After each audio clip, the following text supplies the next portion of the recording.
Am ajuns la Verona și e foarte, foarte frumos.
Această stradă mi se pare că are aceleași arhitectură la clădiri ca străzile din Veneția.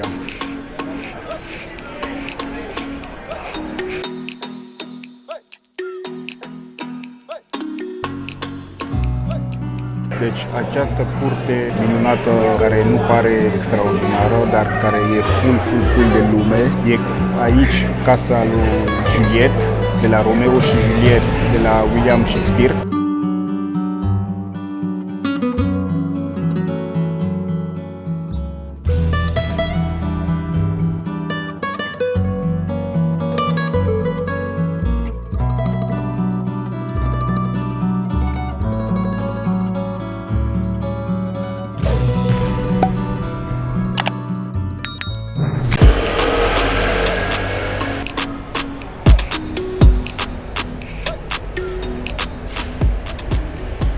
O să zic o prostie acum, dar nu pot să mă abțin. Românii care aveți covoare de la bunicii, da?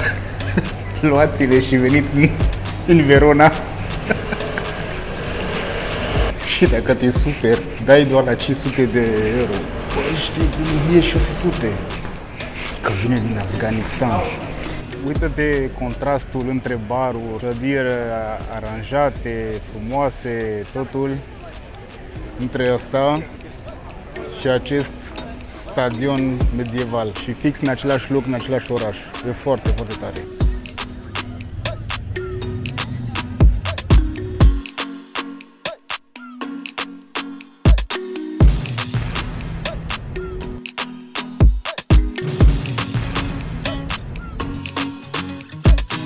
Știi ce îmi place mult în acest oraș? E un mix între Veneția, arhitectura din Veneția și arhitectura medievală.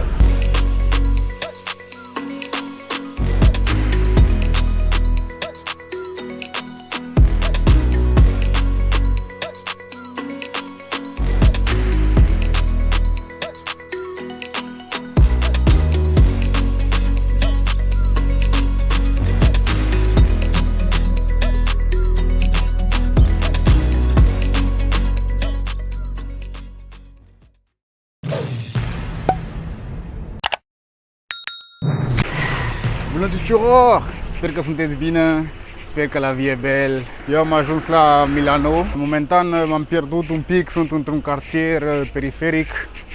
Am pus GPS-ul să văd unde merg, să merg undeva să beau o berică. Foarte, foarte cald. Și să-ți prezint un pic acest oraș care mi-am dorit întotdeauna să-l vizitez. Știi că e orașul modei, artei și al gustul bun, practic, știi? Și eu, având o fiere artistică, era meca mea aici, știi? Trebuia să vin neapărat odată în viața mea.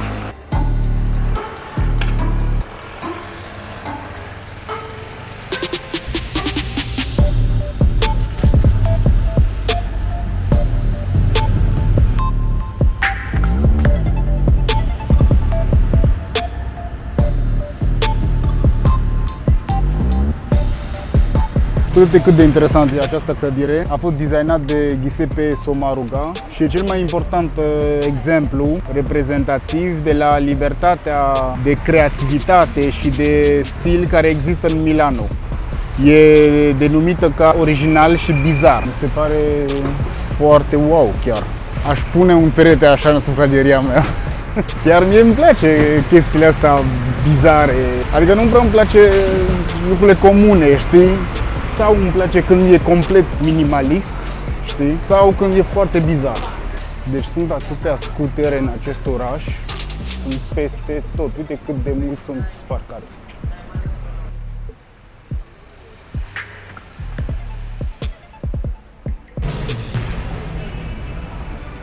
Hello, je peux rentrer? Thank you. Is the DJI camera? Yes. I have to. Yeah, yeah. It's the number 2. Oh, yes, I see because it's red. Red. Here. Oh, you know.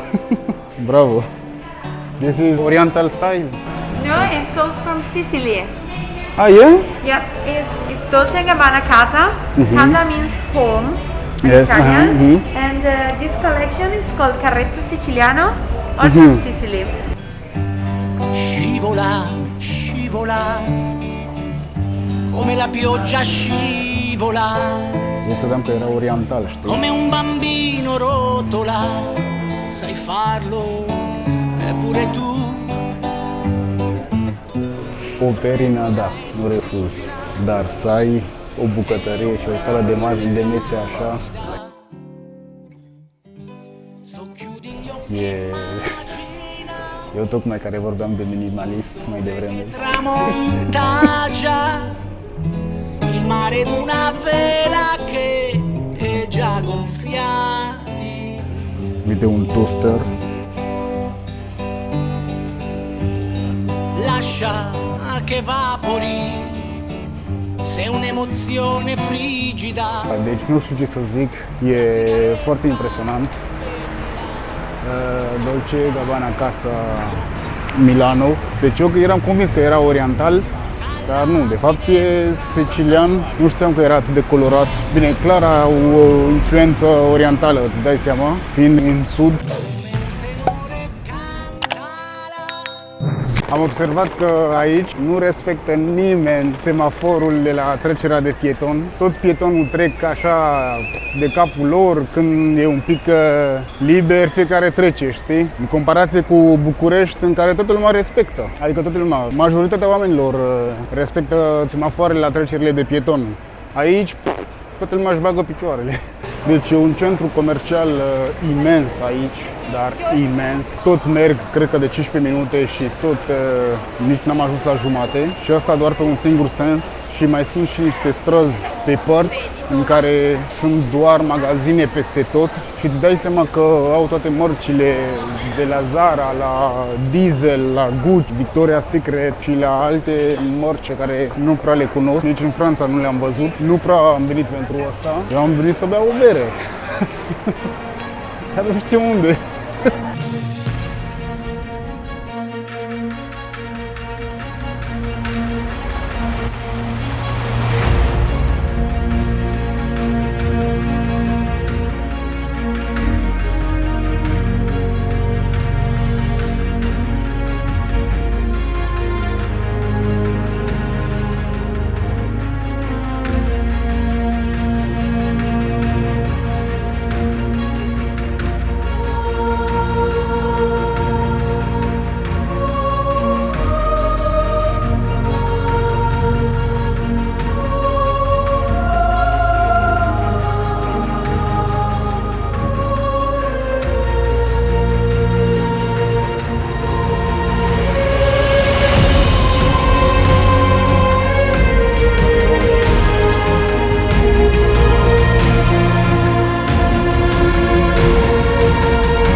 Această minunată catedrală se numește Duomo di Milano. Au început construcția în 1300 și au terminat în 1900. Deci a durat ceva construcția.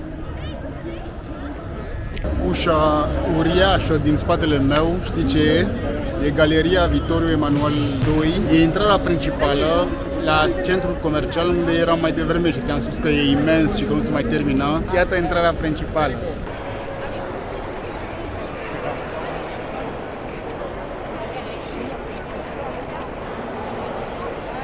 Sunt în centrul al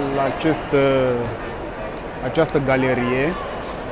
Uite în spatele meu, Dior, Swarovski, Prada, Louis Vuitton și aici iar Prada. Și acolo în spate, Mac, McDonald's. Adică și Mac-ul e suficient de puternic să-și cumpără un loc în această uriașă galerie.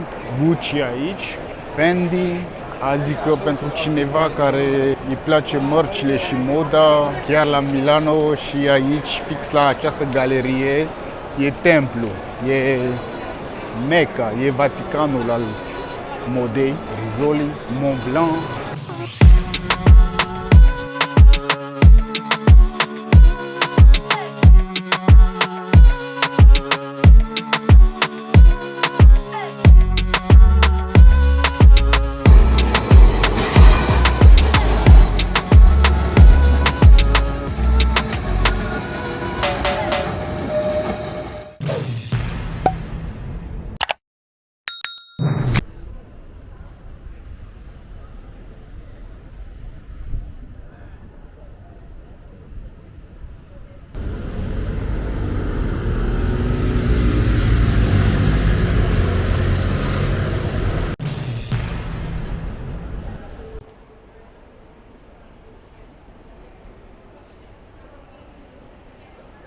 Aici suntem la piața Gae Olenti, un fel de mall cu restaurante și e o zonă de birou. Și curând o să ajungem și la turnurile Bosco.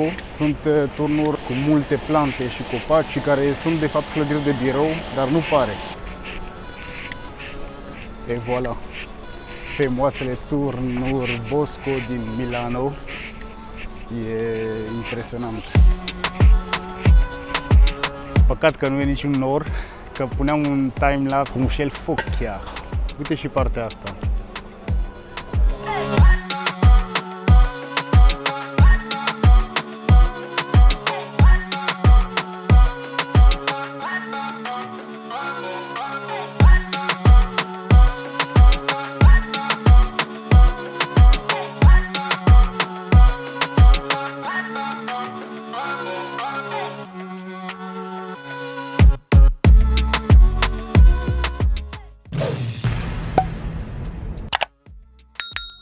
A intervenit ceva intervenitor în care prezența mea e necesară și trebuie neapărat să mă întorc în București. Deci aici, în Milano, se termină această aventură minunată. Clar o să mai plec, dar momentan trebuie să rezolv situația. Deci sunt obligat să mă întorc în București.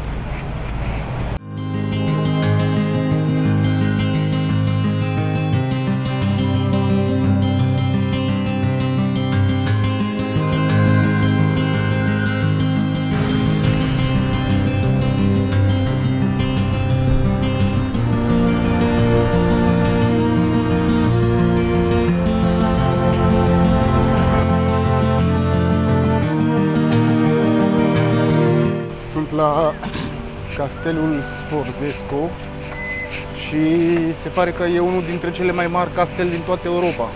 Deci e imens, de o imensitate imensă. Iată și această fântână, cât de masivă e.